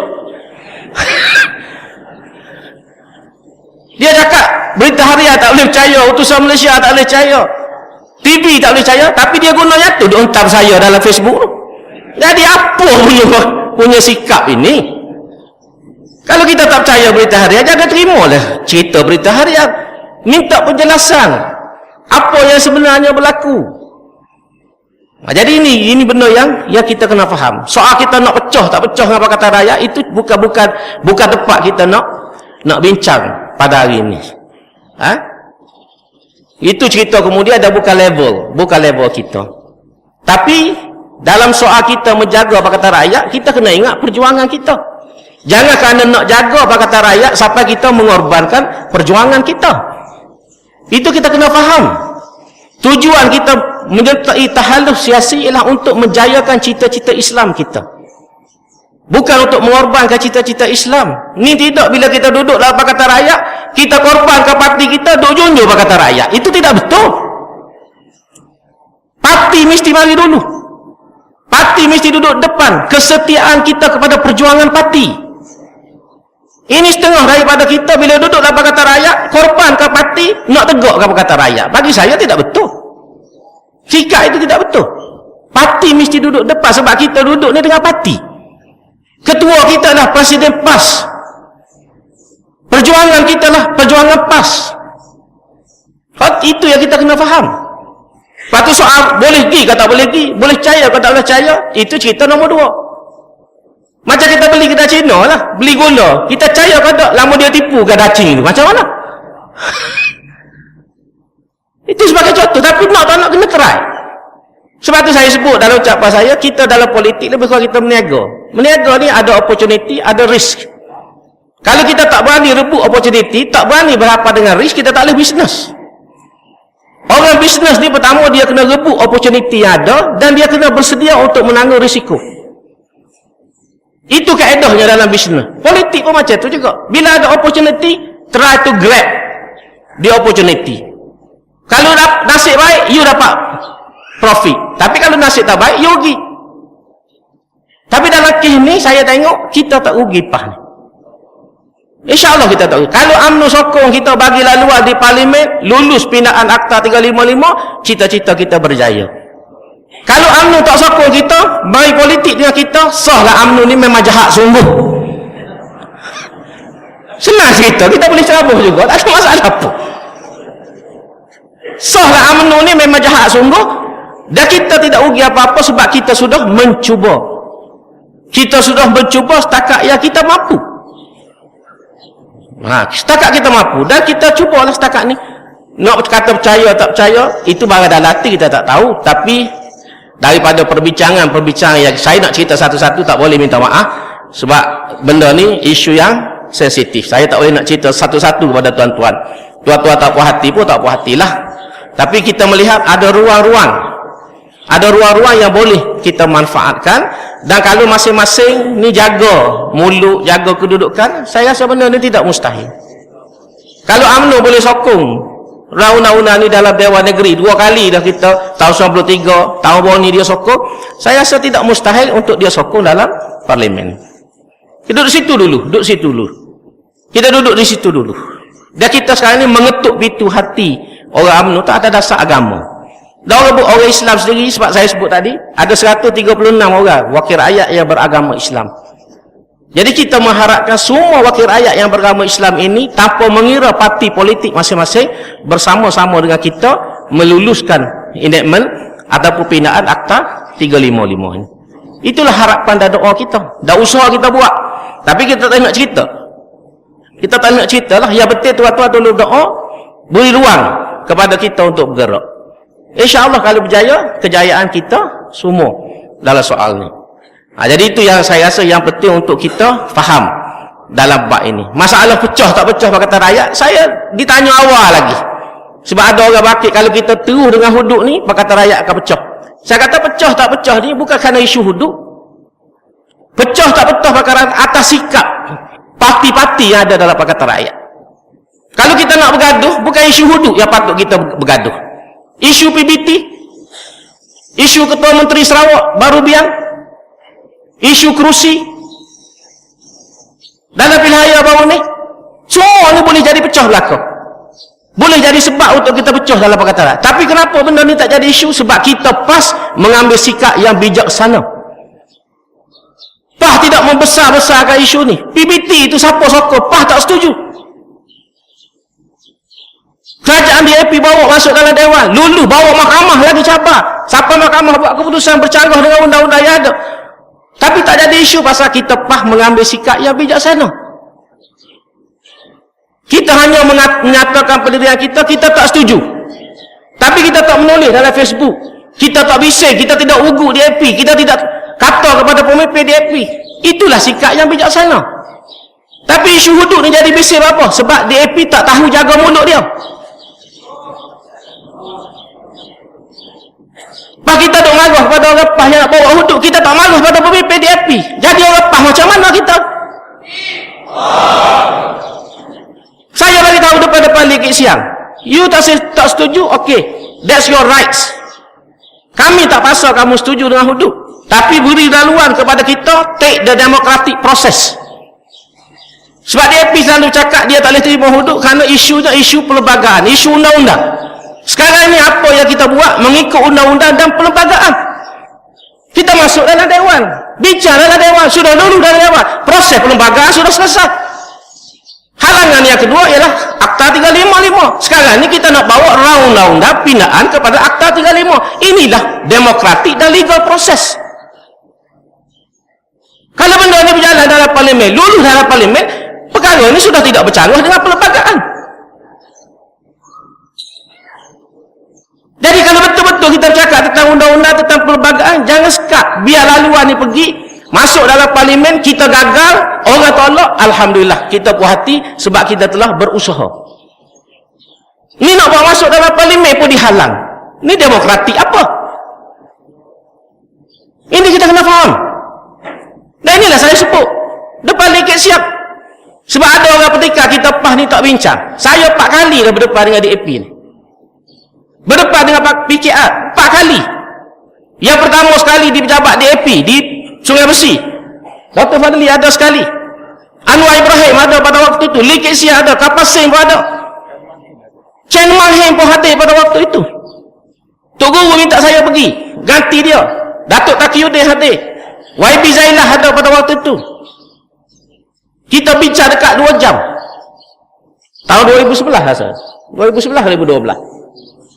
2012. Bila bincang-bincang tak boleh selesai, akhirnya buat keputusan, disaing bersama oleh pimpinan Pakatan Rakyat, kita agree to disagree. Itu keputusan dia. Kita bersetuju untuk tidak bersetuju. Makna PAS ni boleh continue dengan perjuangan dia. Anthony Locke datang jumpa saya lepas mesyuarat. Dia kata, tak boleh kalau you slow down sekejap. Masalah undang-undang hudud ni sebab boleh menyebabkan orang Cina lari. Saya ambil pamflet DAP yang ada di pejabat DAP. Dia tulis itu perjuangan DAP nak menegakkan, mempertahankan negara sekular. Kata, you baca ni. Saya tunjuk pada Anthony Locke. You baca ni.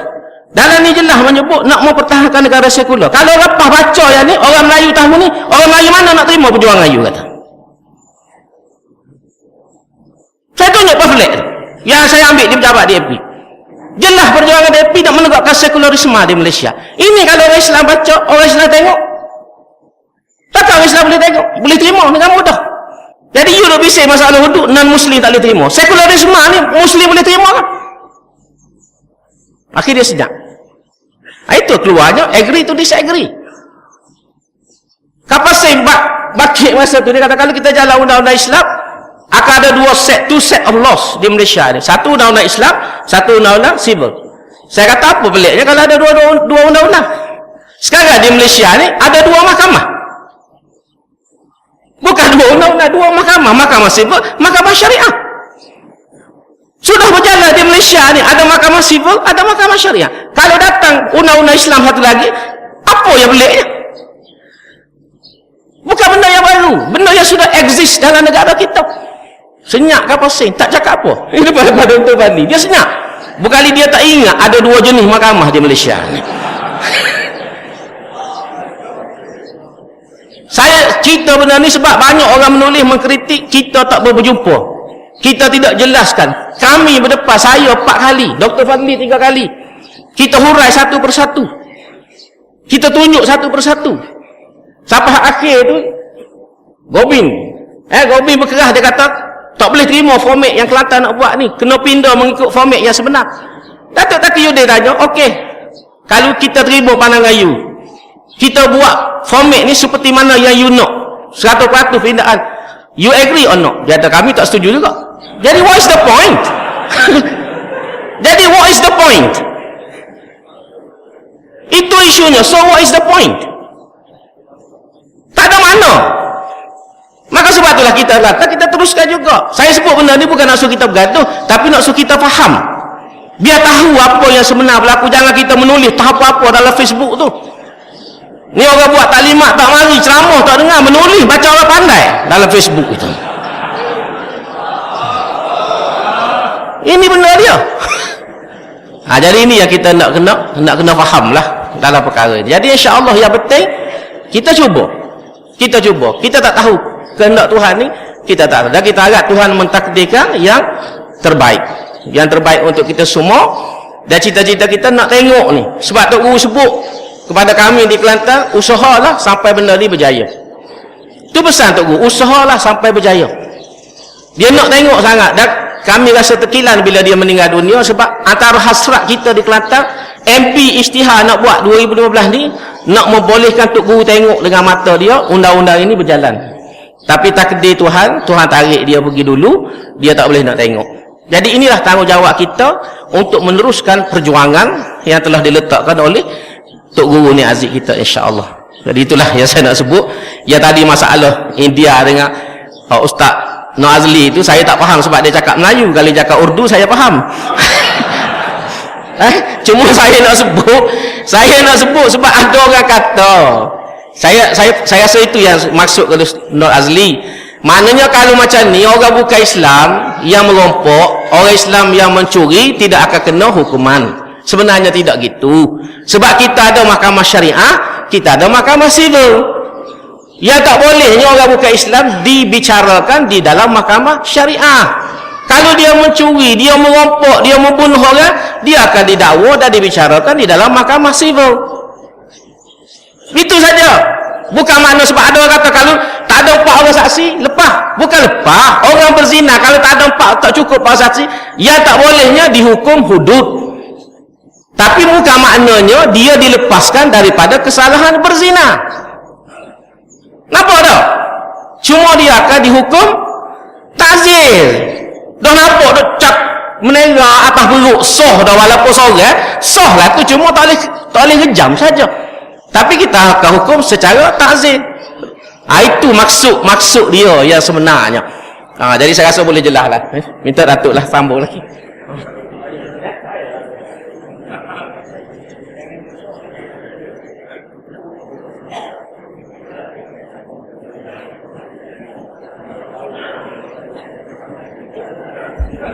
Terima kasih Datuk Nik Amar. Ruang untuk tuan-tuan bertanya masih ada. Kita mendapat khabar yang Presiden telah mendarat di KLIA dalam perjalanan ke Queensland untuk melakukan penutupan. Dan saya buka kalau ada persoalan lain ni. Persilakan.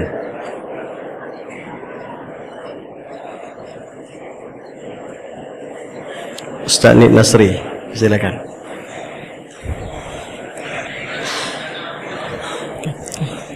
Assalamualaikum warahmatullahi wabarakatuh. Ustaz Nik Nasri dari Kemaman. 2 soalan yang ringkas sahaja.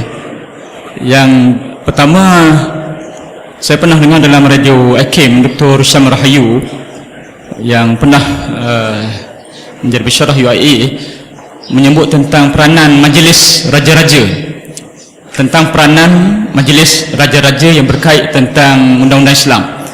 Kalau dilihat kepada Brunei, dia menjadi sangat mudah apabila Sultan itu sendiri yang nak melaksanakan.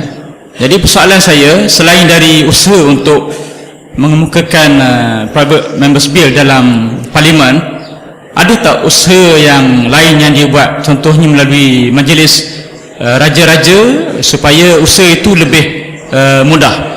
Kelantan telah berusaha begitu lama, hanya sedikit sahaja tinggal lagi halangannya.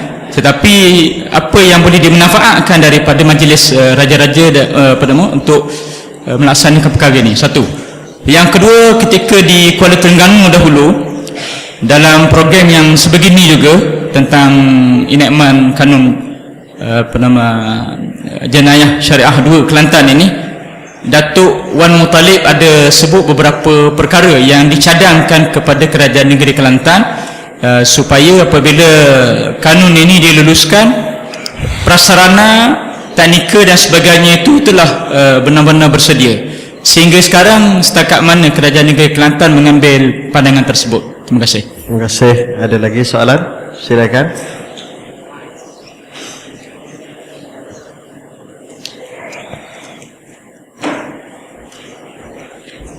Assalamualaikum. Satu soalan yang ringkas sahaja berkaitan dengan takzir. Adakah telah dibincangkan di pihak Negeri Kelantan ataupun takzir ini tak perlu dibincangkan, cuma kayak bila telah dilaksanakan atas kebijaksanaan hakim tu? Allah alam. Terima kasih. Ada lagi?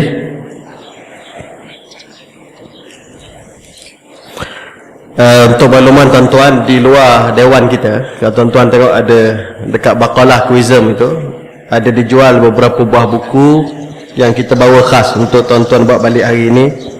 Terjemahan kitab-kitab Al-Fiqhul Manhaji ala Madhab Al-Imam Syafi'i jilid 5, khusus bab jinayah.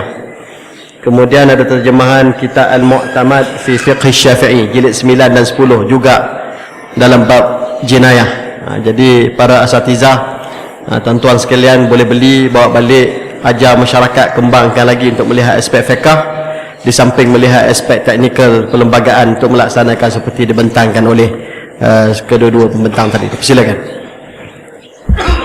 Bismillahirrahmanirrahim. Assalamualaikum warahmatullahi wabarakatuh. Saya Nurul Salhan daripada Alimat Negeri Terengganu. Pertama, saya ucapkan jutaan tahniah kepada Kerajaan Negeri Kelantan dan juga kepimpinan PAS pusat di atas segala usaha menerangkan tentang Islam kepada orang Islam dan juga yang bukan Islam.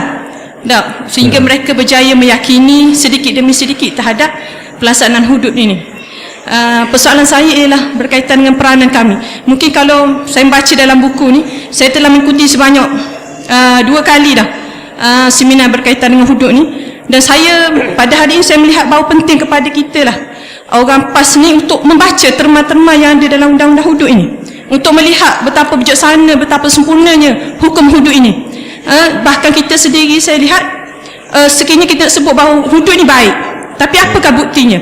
Di sanalah memerlukan kepada kita faham isi kandungan hudud tersebut menurut kadar yang kita boleh. Mungkin untuk membahaskan tentang bidang kuasa undang-undang tu kita tidak mampu, tetapi di sinilah saya minta pandangan daripada Ustaz berkaitan dengan apakah peranan kami yang berada di cawangan, di kawasan untuk menerangkan pada makcik-makcik kampung tentang kebaikan undang-undang hudud. Paling kurang pun maklumat yang paling simple untuk mereka bawa kepada masyarakat untuk memahami tentang hudud ini. Itu wallahu a'lam. Terima kasih. Ada dua dulu. Okey, 2 ni saja, kemudian kita buka untuk soal jawab. Silakan.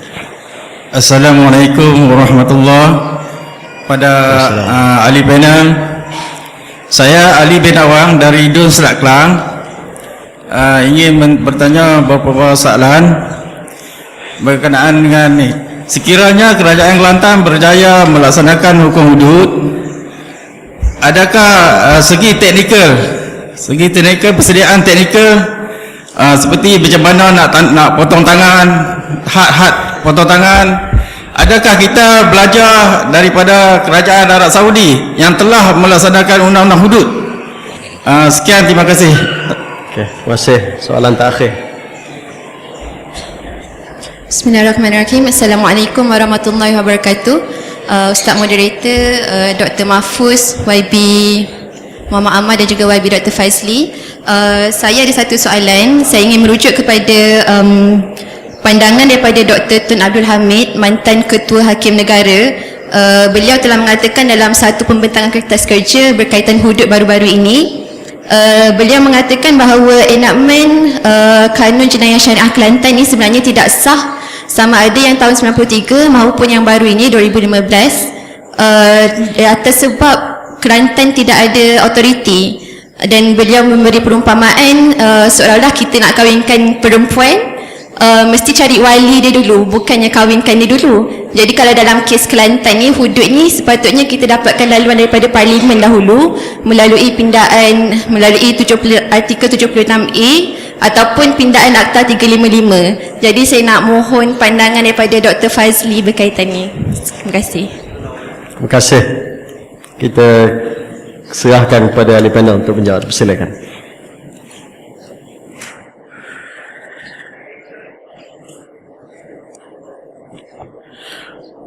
Assalamualaikum warahmatullahi wabarakatuh. Terima kasih kepada semua yang bertanya. Sebenarnya jawapan daripada Datuk Muhammad Ammar tadi comel belaka dah, jawab semua dah. Ya, kalau kita di Kelantan kita kata mati awah. Mati awah ni comel dah, tak payah buka dah. Tapi oleh kerana kita masih ada masa, kita tambah sikit-sikit lah, insyaAllah.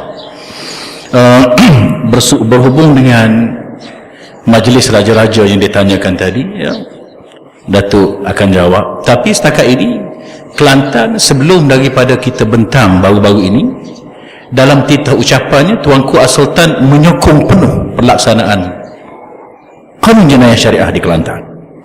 Itu yang pertama. Yang kedua, apabila The Malaysian Insiders buat laporan kononnya majlis raja-raja menolak, terus majlis raja-raja buat kenyataan kami tidak pernah menolak dalam mesyuarat, sebab tidak ada pun agenda itu dalam mesyuarat. Fitnah majlis raja-raja menolak. Jadi kita mempunyai pandangan yang positif lah berkenaan dengan hal ini. Ya, tuan-tuan yang dihormati sekalian,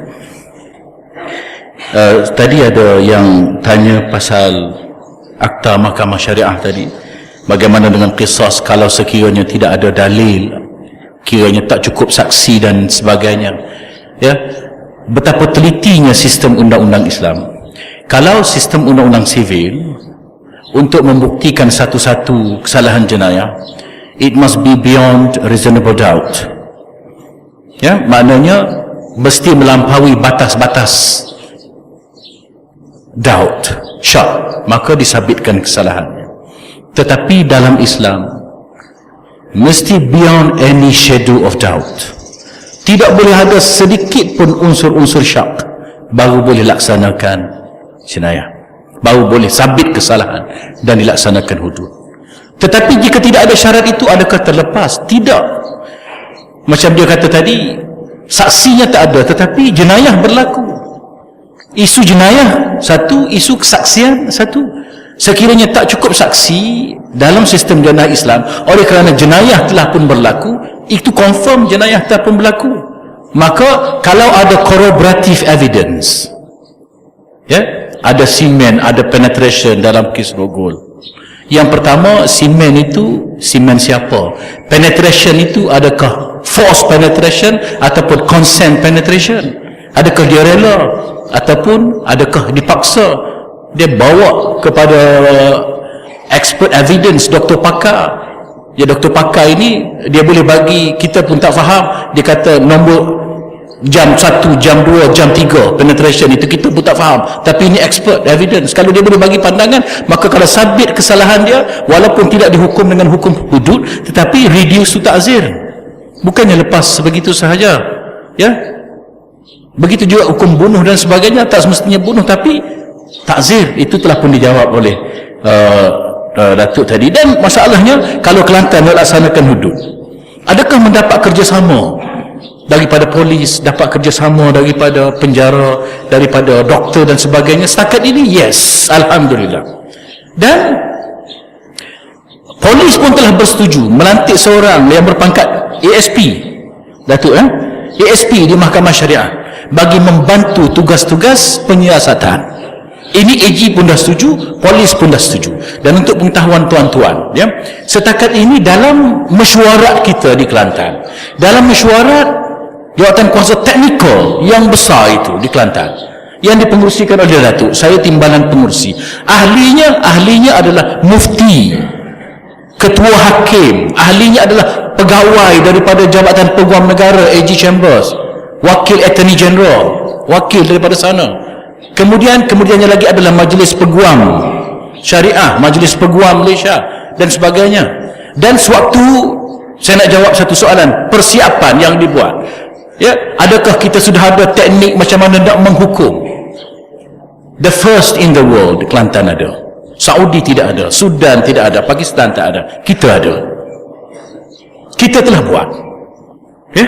Dan siapa yang membantu kita? Yang membantu kita adalah pegawai daripada Jabatan Peguam Negara, polis, PDRM, Jabatan Penjara, Jabatan Mufti, JAKIM, peguam-peguam. Kita duduk sekali 3 hari 2 malam, kalau tak silap saya 3 hari 2 malam, ya, di Kota Baru bincang. Kita buat bengkel, kita panggil doktor-doktor, ya, bagaimana teknik menjalankan hukuman.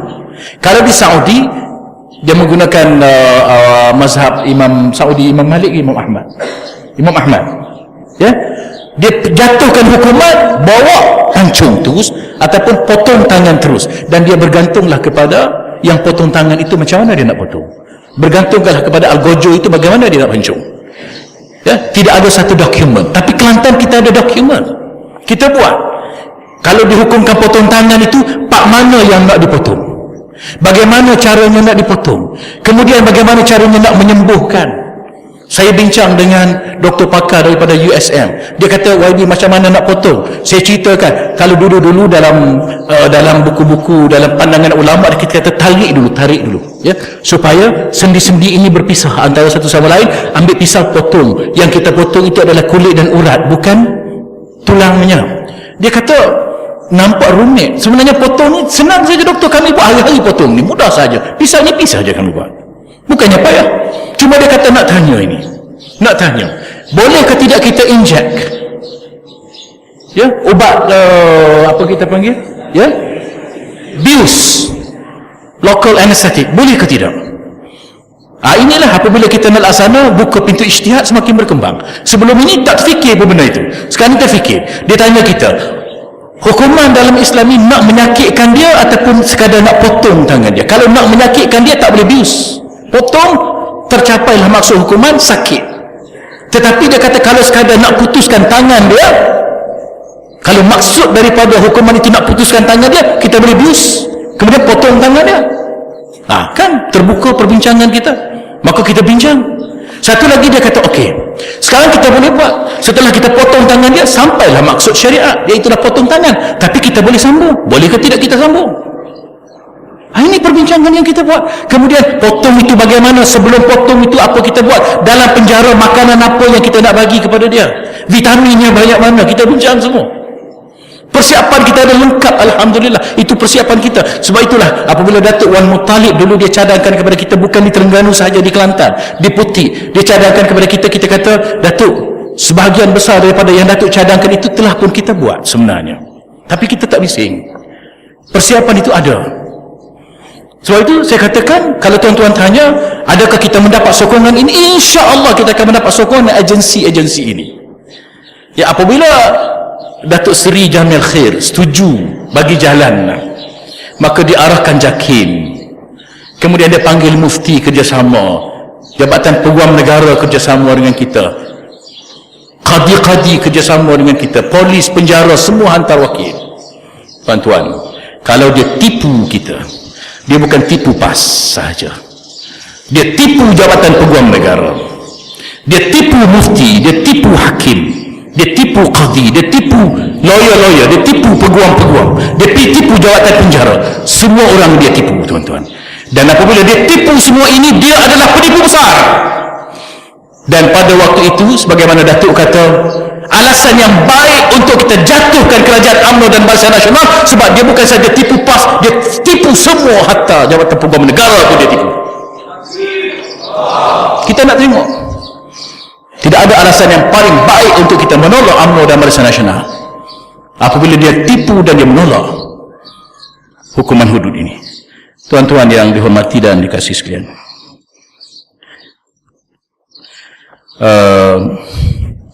akhir sekali, kita bekerja untuk hudud ini. Kita nak ada dalam buku rekod kita kerja kita untuk pelaksanaan tatbiq jenayah syariah ini. Kita nak dalam buku rekod kita, kita berusaha untuk menjayakan pelaksanaan Islam ini di Malaysia. Kalau kita gagal, itu sudah menjadi resam dalam perjuangan. Tapi kalau kita berjaya, kita ada sumbangan ke arah pelaksanaan Islam ini. Tapi jangan ada rekod kita menentang pelaksanaan undang-undang Islam. Kita mengkritik orang yang nak melaksanakan undang-undang Islam. Kita kata orang yang nak melaksanakan undang-undang Islam ini adalah golongan yang bodoh, yang ditipu, yang ekstrim, yang fundamentalis. Jangan ada rekod kita sebegitu. Ya, mudah-mudahan kita termasuk dalam golongan orang-orang yang memperjuangkan Islam. Wabillahi taufiq hidayah. Assalamualaikum warahmatullahi wabarakatuh.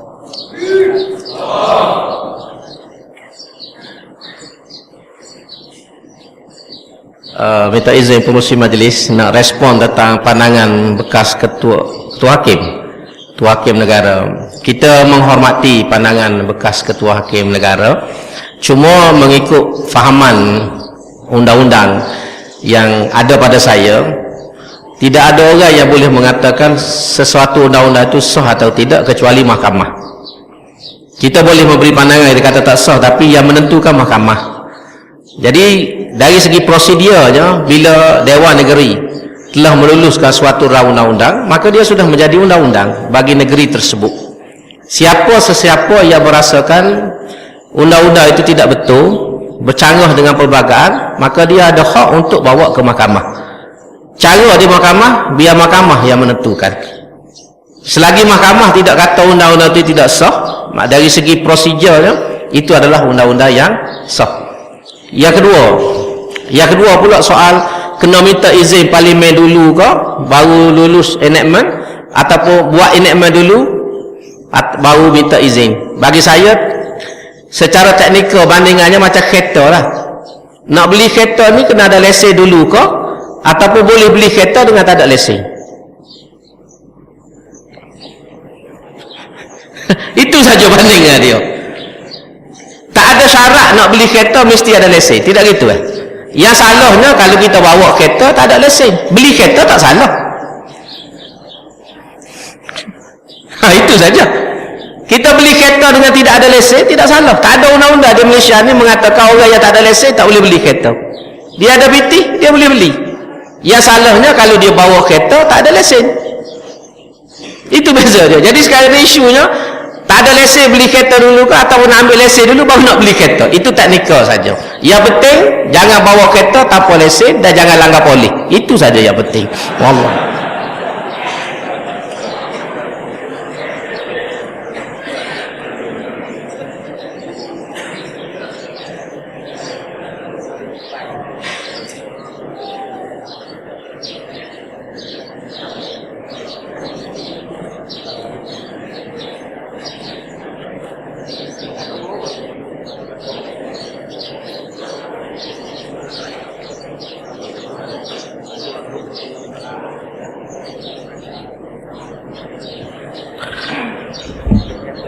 Tuan-tuan sekalian, kita mengambil manfaat Presiden yang hampir tiba ke Kuizem ini untuk buka beberapa soalan dan kemudian kedua-dua pembentang kita akan membuat rumusan. Saya buka kalau ada lagi tersisa soalan-soalan. Dipersilakan.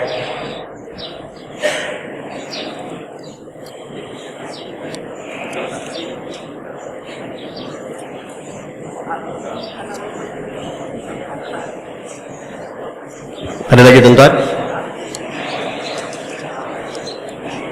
Okay.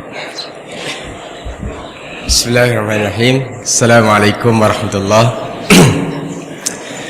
yang dihormati YB Nik Ammar, YB Ustaz Fadli, Datuk Fadli. Saya ada satu persoalan. Baru-baru ni TV3 dalam program Bual Bicara, kalau tidak silap saya, di stesen TV3, Prof Dr. Syam Rohayu dan Datuk Ashraf Wajdi, YB Datuk Ashraf Wajdi pada di Bual Bicara, dan Datuk Ashraf Wajdi menyebutkan bahawa menggambarkan seolah-olah kerajaan Kelantan tidak mengikut roadmap yang dibincang sebagaimana yang dibincangkan dalam jadualkuasa bersama antara kerajaan negeri dengan kerajaan pusat. Dia menyatakan bahawa pelik kenapa Tuan Guru Haji Abdul Hadi Awang nak bawa pindaan Akta 355 tu ke parlimen. Dia kata dia pelik. Jadi dan dia gambarkan bahawa roadmap tersebut adalah memang untuk jaga imej Islam, untuk elakkan daripada imej Islam tercemar. Jadi seolah memberi gambaran negatif, seolah-olah kita melakukan langkah yang silap. Mohon respon. Adakah pernah dibentangkan apakah dia roadmap secara detail daripada yang nak dilakukan oleh kerajaan negeri Kelantan ni? Wallahu alam. Terima kasih. Soalan terakhir insya-Allah. Kalau ada. Kalau tak ada soalan tuan-tuan, ya sila.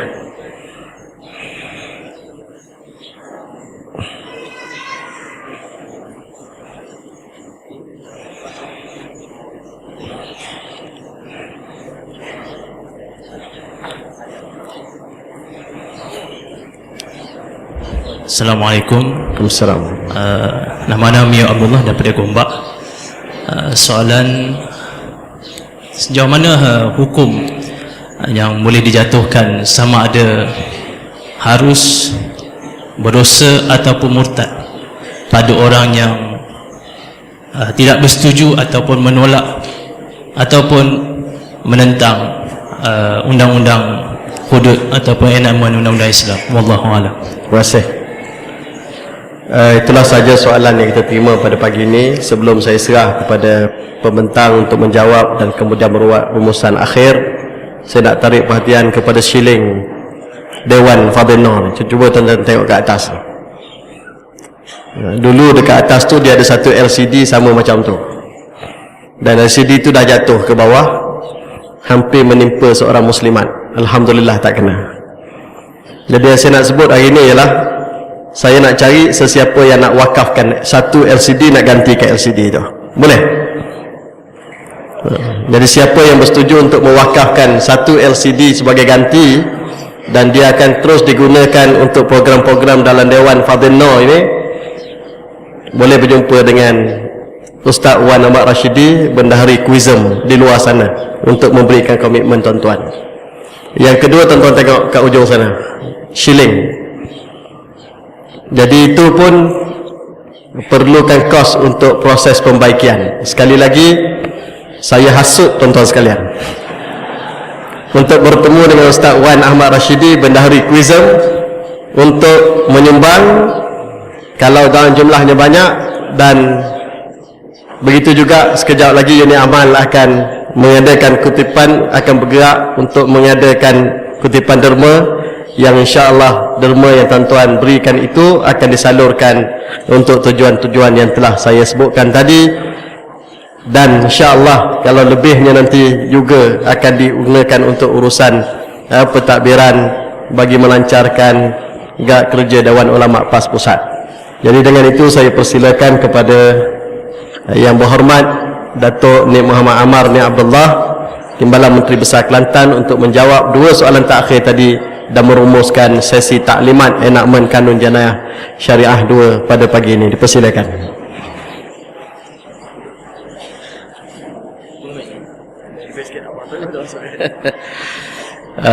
Assalamualaikum warahmatullahi wabarakatuh. Pertama saya respon kepada soalan yang terakhir. Saya respon pada soalan terakhir tadi yang tentang hukum orang yang menentang dan sebagainya. Ini masuk bab fatwa dah ni. Jadi kami tak berani buat kenyataan lah.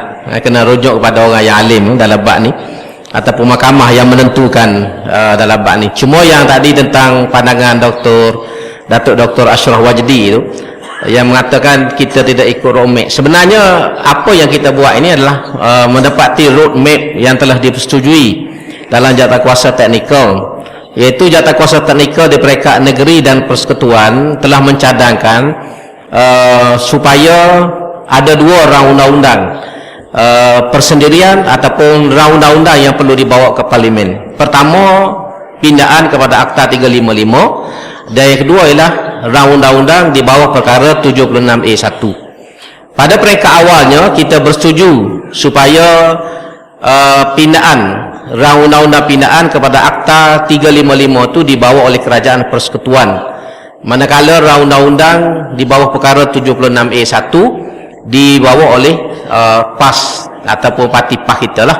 Itu pada asalnya. Walaupun apa, oleh kerana perbincangan terakhir antara saya dengan Yang Berhormat Datuk Seri Jamil Khair, ada isu teknikal dari segi gerak kerjanya, maka dibuat keputusan pada waktu itu. Saya dengan Datuk Seri Jamil Khair bersetuju dan saya merujuk kepada Yang Berhormat Menteri Besar Kelantan dan juga Datuk Seri Presiden memaklumkan perkara ini. Jadi keputusannya ialah kita yang bawa rang undang-undang persendirian untuk meminda Akta 355. Itu cerita dia. Jadi perkara ini masih lagi dalam kerangka roadmap yang telah dipersetujui oleh kedua-dua jawatankuasa teknikal tersebut. Jadi saya sendiri pun tidak faham macam mana Datuk Dr. Ashraf Wajdi ini boleh mengemukakan pandangan itu. Dan saya pun heran juga sebab dia tidak termasuk dalam ahli jawatankuasa. Dr. Ashraf ni tak ada pun dalam jawatankuasa teknikal di peringkat pusat tu, dia tak ada. Dia duduk di Yadim saja. Jadi macam mana dia boleh bagi komen ini sedangkan kami ni yang duduk dalam jawatankuasa. Jadi itu saya pun tak tahulah macam mana. Tapi sebenarnya kita telah mengikuti roadmap tersebut. Cuma teknikalnya siapa nak bawa, yang mana dulu, yang mana kemudian. Itu saja isu dia. Jadi itulah yang kita lakukan dalam hal ni. Cuma sebagai akhirnya, pertama saya ucap terima kasihlah sekali lagi kepada pihak penganjur. Yang kedua, kemudian kepada tuan-tuan dan puan-puan semua, ahli-ahli yang berhormat, pimpinan di semua peringkat yang datang pada hari ini, dan juga termasuk mahasiswa yang telah menunjukkan respon yang baik kepada usaha kita ni. Dan saya harap perbincangan seperti ini boleh diteruskan pada masa-masa akan datang untuk kelompok-kelompok yang lain pula. Sebab kita pun sendiri tidak nak, orang kata nak push ataupun nak nak bulldoze apa yang kita buat ni, tetapi kita nak supaya dalam usaha kita nak melaksanakan undang-undang Islam ini, pada masa yang sama kita perlu meningkatkan kefahaman masyarakat supaya mereka boleh menerimanya dengan baik dan juga dengan hati yang terbuka. Walaupun dari segi undang-undang kita tidak perlu, orang tidak perlu faham semua baru nak buat undang-undang, tidak ada syarat. Bahkan dalam undang-undang pun kejahilan terhadap undang-undang tidak menyebabkan kita tidak dihukum. Dan di Malaysia ni pun banyak isunya yang orang tak faham dan orang tak setuju pun dibuat juga. GST bagi contohnya, orang tak setuju dan banyak orang tak faham. Setengah-tengah custom pun tak faham tentang GST ni. Jadi macam mana kita orang awam, tapi kerajaan laksana juga. Jadi kita dalam konteks kita di Kelantan ini, yang penting pada peringkat ini adalah mentakninkan undang-undang ini. Itu yang paling penting. Pelaksanaannya kita akan go step by step. Sebagai contohnya, macam tadi Datuk Fadli sebut, kita telah menyediakan kaedah-kaedah pelaksanaan hukum. Nak kerak macam mana, nak sebab macam mana. Dan ini kita dimaklumkan tidak ada negara di dunia ini yang ada dokumen yang lengkap seperti mana Kelantan buat. Kita Kelantan yang pertama mendokumenkan kaedah-kaedah pelaksanaan undang-undang hudud. Negeri lain dia bukan berjalan begitu saja. Undang-undang tu macam Saudi tidak bertulis, ada dalam kepala hakim. Hakim dia sebab dia alim, jadi bila mari dia terus jalan bercara, bila buat keputusan dan dilaksanakan dengan begitu saja. Tapi kita di Kelantan ni kita ambil proses yang berbeza, kita dokumenkan, dan ini sudah siap. Hasil bengkel yang kita buat beberapa hari sudah siap. Tapi yang penting kepada saya, Datuk Seri Presiden dah sampai kepada kita ialah kita sebagai ahli PAS hendaklah bersama-sama dengan parti dalam isu ini dan menyokong usaha menegakkan undang-undang Allah Subhanahu Wa Taala. Jadi setakat itu saya ucap terima kasih kerana yang berhormat Datuk Seri Presiden sudah pun sampai. Alhamdulillah, kita bagi ruang sekejap kepada dia untuk naik ke pentas, tarik nafas sikit, sementara kita pun melegakan badan kita. Sekianlah aku qauli hadza wa astaghfirullahalazim li wa lakum. Wassalamualaikum warahmatullahi wabarakatuh.